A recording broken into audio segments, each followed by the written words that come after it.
Olá, queridos irmãos, bom dia, boa tarde, boa noite ou boa madrugada para quem está me ouvindo em diferentes horários. Que a graça do Senhor Jesus Cristo, o amor de Deus e a comunhão do Espírito Santo esteja com todos nós. Um feliz sábado a todos. Na meditação de hoje falaremos sobre estar acabado por fora, mas feliz por dentro, bem por dentro, tá bom? Antes de começar, queridos irmãos, eu gostaria de pedir que vocês parem esse vídeo agora e vão lá e curtam o vídeo, tá bom? E aqueles que não se inscreveram no canal, aproveitem e já se inscrevem também agora. Um, dois, três, já? Já se inscreveram? Já curtiram? Ótimo. Quando acabar o vídeo, não esqueça de compartilhar. Isso é importante para o nosso trabalho missionário, como eu falo todo dia, tá bom? Queridos irmãos, na Bíblia nós estamos em 2 Coríntios, no capítulo 4, falando um pouco sobre esse assunto, né? Que nós temos que estar bem por dentro. Muita gente levanta de manhã, às vezes com antipatia, resmungando, rabugento, pessoas que vivem reclamando durante o dia, né? Mas só de você estar vivo, você tem que estar feliz. Só de você estar vivendo, você tem que estar feliz. Só de você ter uma casa para morar, você já tem que estar feliz. Só de você ter cobertor, roupa para se vestir nesse frio, você tem que estar feliz. Só de você ter um aquecedor para se aquecer no frio, você tem que estar feliz. Só de ter um ventilador para se refrescar no calor, você tem que estar feliz. Tá certo? Só de você morar num lugar como esse que eu moro, eu tenho que estar feliz, porque é um paraíso. É um pedaço do paraíso, eu sempre falo isso aqui, né? Mesmo que você tenha uma casa na cidade, você tem que estar feliz. Tem tanta gente que mora na rua, que não tem casa para morar, que não tem um emprego. Se você tem um emprego, você tem que estar feliz. Muita gente que está desempregada, mora embaixo da ponte na rua, não tem como nem pagar um aluguel. Mora na rua, vira indigente, fica vivendo de favores dos outros, tentando ganhar uma moeda, uma coisa para poder comer. Hoje em dia ainda tem aquela facilidade do bom prato, né? Então essas pessoas, elas podem pegar esse R$ 1 e ir até o bom prato e se alimentar lá, entendeu? Mas nem todo lugar tem bom prato, né? Então, gente, e é uma comida gostosa, bom prato que eu já comi, entendeu? Vou falar pra vocês, queridos irmãos, nós temos que ver, reclamar do quê? Você tem comida, roupa lavada, não te falta nada, tudo que você precisa tem. Preciso disso, pimba, tá lá. Preciso daquilo, pimba, tá lá. Por que eu vou reclamar? Tá certo? Muitas vezes a pessoa reclama, eu pedi para Deus tirar uma dor, que eu estou com uma dor aqui do lado, e ele não me tirou. Eu pedi para ele tirar essa dor e ele não tirou. Mas por que ele não tirou? Porque tem um propósito com essa dor, entendeu? Não sei qual é, mas ele me deu um propósito com essa dor, entendeu? Não é porque eu peço que ele vai fazer. A vontade dele tem que prevalecer sobre a minha. E muitas das vezes a vontade dele é inversa da minha. Então eu tenho que aprender a aceitar essa vontade dele. Muitas pessoas não aceitam. Muitas pessoas simplesmente agem como se, se, se, se a vontade dela tinha que ser de todo jeito, né? Que nem por exemplo já contei a história daquela mulher que falou, Deus, se você não tirar o meu filho dessa cama, se você não curar o meu filho, esqueça que eu existo. Essa mulher, ela está totalmente enganada nos escritos de Deus. Ela não tem o direito de exigir nada de Deus, entendeu? E você vê, o filho dela não morreu, mas ele ficou com sequelas irreversíveis. Entendeu? Deus não deixou que ele morresse, como ela pediu. Porém, ele não evitou a sequela dessa menina.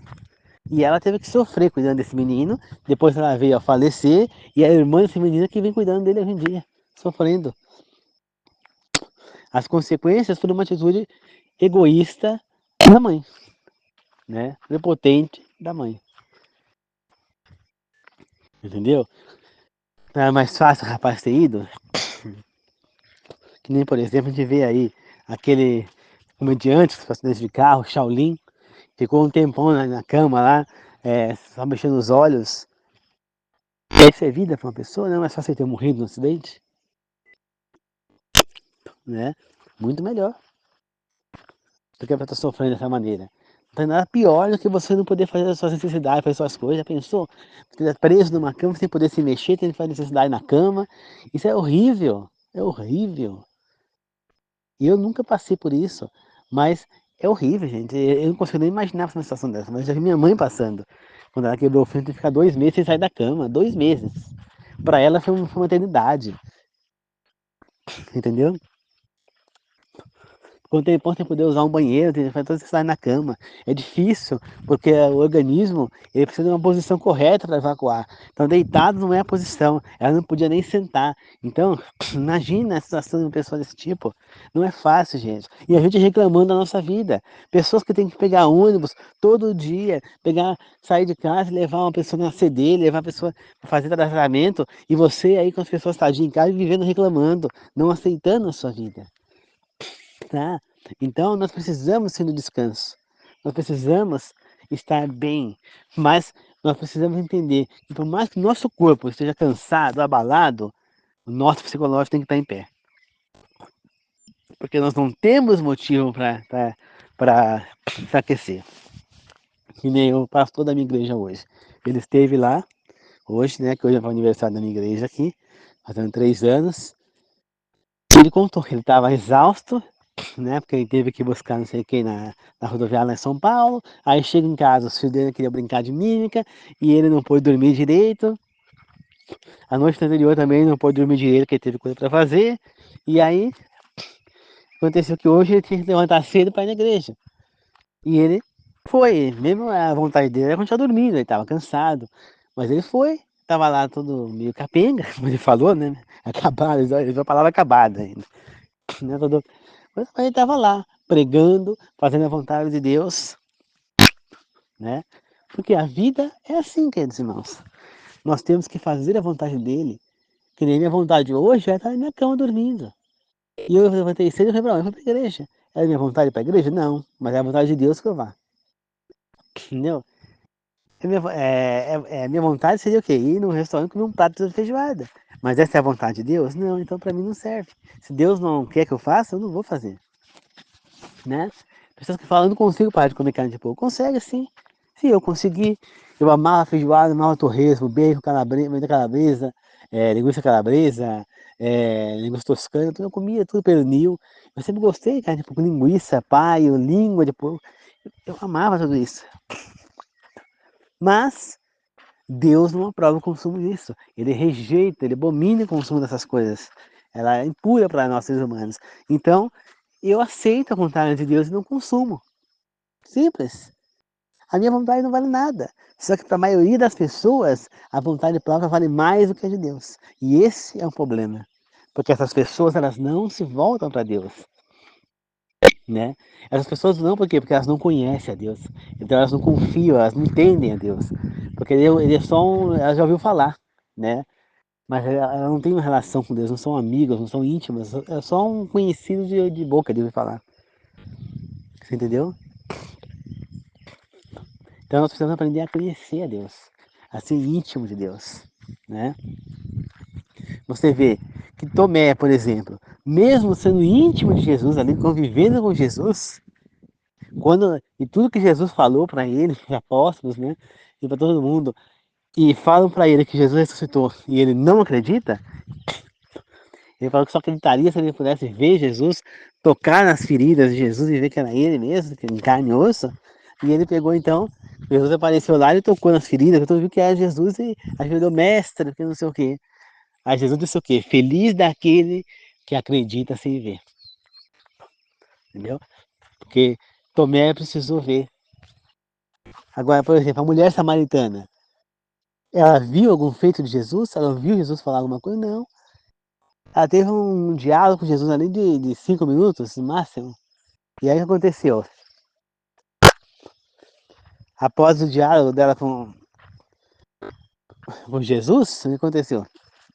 Ela acreditou nele, ela reconheceu ele como sendo Messias e foi falar para os conterrâneos dela. E aí o que aconteceu?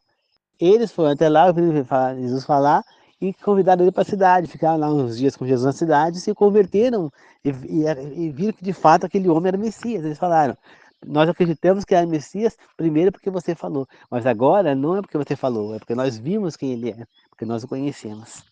Então, a primeira coisa que tem que fazer é acreditar nele, tá certo? Nós temos vários inimigos invisíveis, velho, vários, né? Vários demônios que estão à nossa volta, mas nós temos vários protetores, anjos da guarda invisíveis aqui à nossa volta também. Só que esses anjos da guarda só têm autorização para nos defender se nós aceitarmos a ajuda deles. Se nós não aceitarmos, nós renegarmos essa ajuda, eles não podem fazer nada. Porque Deus não obriga ninguém a nada. Diferente de Satanás, que obriga a gente a fazer o que é errado, Deus não obriga. Satanás, ele vem tomando nossa mente, ele vem hipnotizando a gente para fazer o que ele quer. Agora, Deus não. Deus, ele dá a escolha para que nós resolvemos fazer o que é certo ou não. Entendeu? Deus nos dá a escolha, porque Deus é amor. E quem ama, não obriga ninguém a fazer nada. Entendeu, queridos irmãos?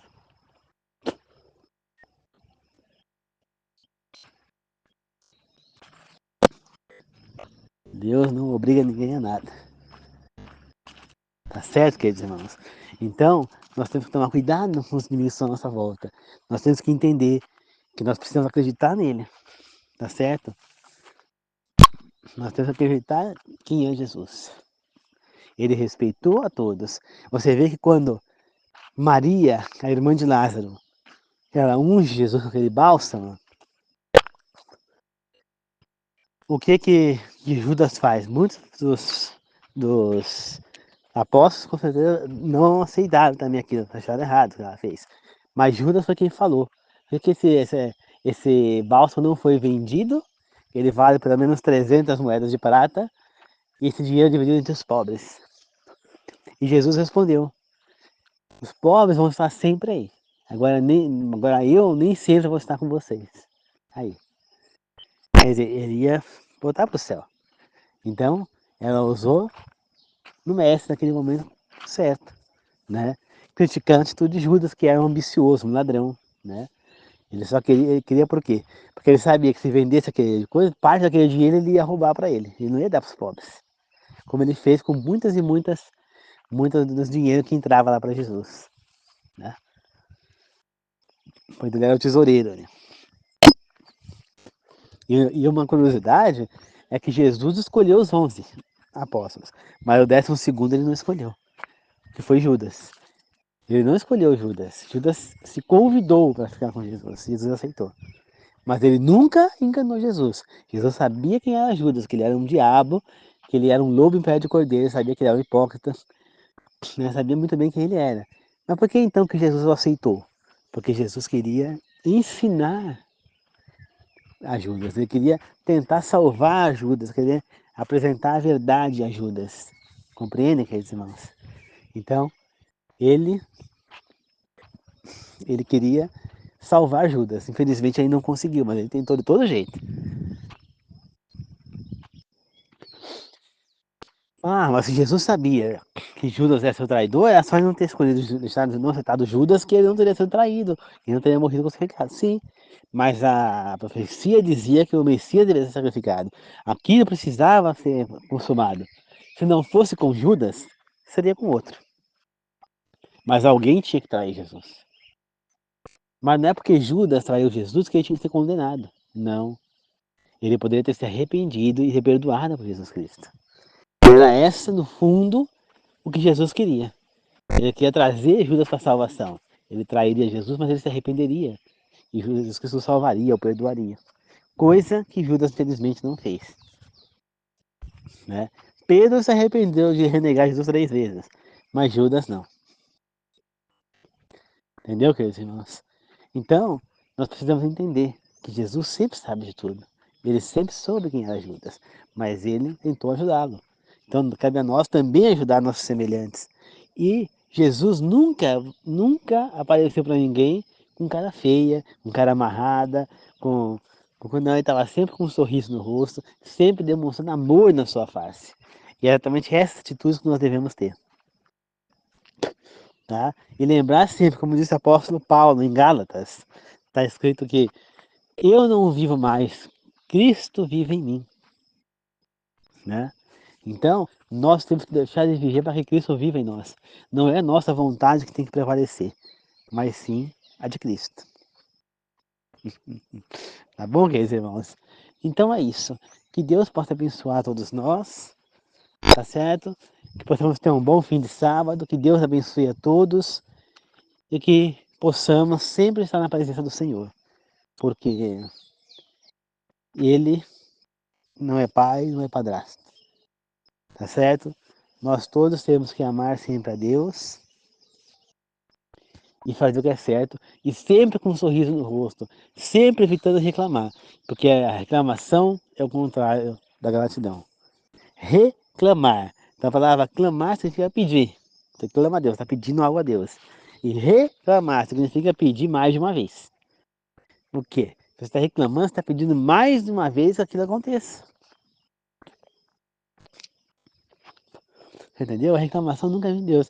Agora, a gratidão significa estar grato pela vida que você está vivendo, estar grato por estar com saúde, estar grato por ter uma casa para morar, por ter roupa de cama, por ter cobertor, por ter agasalho, por ter aquecedor, por ter ventilador, por ter comida na mesa, por não te faltar nada. Grato por poder andar, por poder fazer as coisas. Grato porque você está vivo. Só isso já é motivo de gratidão. Então isso já vale para todo mundo. Se você está vivo, você já tem um motivo para ser grato a Deus. Aí vai ter gente que vai falar, não, mas eu queria morrer. Porque estou vivendo uma situação tal, tal, tal, tal. Olha, muita gente, eu acho que pode estar passando por isso. Por momentos difíceis. Mas eu vou dizer uma coisa para vocês. Orem a Deus. Peçam força a Deus. Peça que eles deem o coração de Jó. Pois Jó foi o homem que mais sofreu na face dessa terra. Acho que ninguém sofreu mais do que Jó. Jó perdeu 7 filhos, Jó perdeu toda a fortuna, Jó perdeu tudo que ele tinha, perdeu os servos, perdeu a saúde, perdeu a dignidade.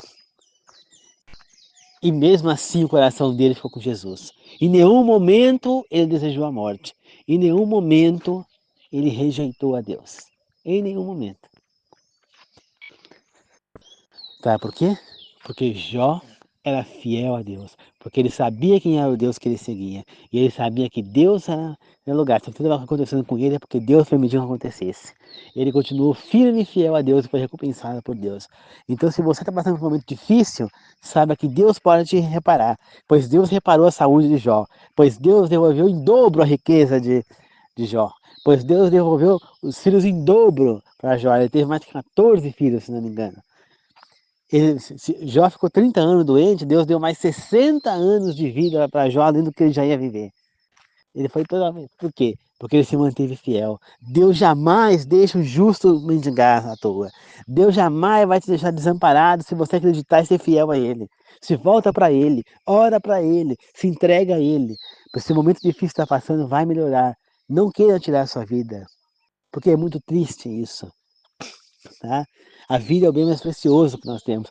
Se nós não temos o direito de matar ninguém, nós não temos o direito de matar nós mesmos também. Tá? Então nós temos que ver que o pecado, e esse pecado não tem volta, porque não tem como você pedir perdão depois que você matou, se arrepender. Muitas vezes a morte que a pessoa causa é instantânea, né? Não faça isso. A sua vida é bem mais preciosa que você tem. Deus está te chamando para uma missão. Toma cuidado. Deus é pai, não é padrasto. Se você está ouvindo essa mensagem é porque Deus está te chamando, tá certo? Não queira pensar que Deus vai te abandonar. Ele não vai, tá certo? Tenha fé. Nunca deixe Deus longe de você. Se você está sofrendo essas consequências, Jó sofreu muito mais e ele superou. Então, se ele pôde, ele é um ser humano comum como você, como eu. Nós também podemos. Basta que nós tenhamos fé, tá bom? Que a graça de Jesus Cristo, o amor de Deus, como o Espírito Santo, seja com todos nós. Tá certo? Que assim seja. Eu agradeço pelo amém. A paz do Senhor a todos. Um bom fim de sábado a todos. Até mais.